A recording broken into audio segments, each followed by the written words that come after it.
क्या आप जानते हैं कि 1970 में किनीडा तकरीबन मार्शल लॉ के दहाने पर पहुंच गया था। ये सब कुछ AFAL नामी दहशतगर्द तंजीम के अंतहाई मुनज़्ज़म ऑपरेशन की वजह से हुआ।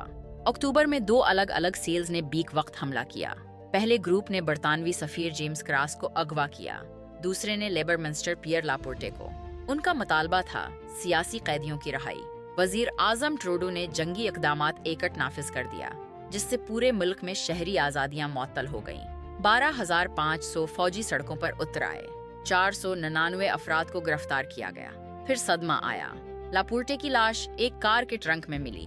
60 दिन बाद क्रास को रहा कर दिया गया, लेकिन उसके अगवाकारों को क्यूबा फरार होने का महफूज रास्ता देना पड़ा।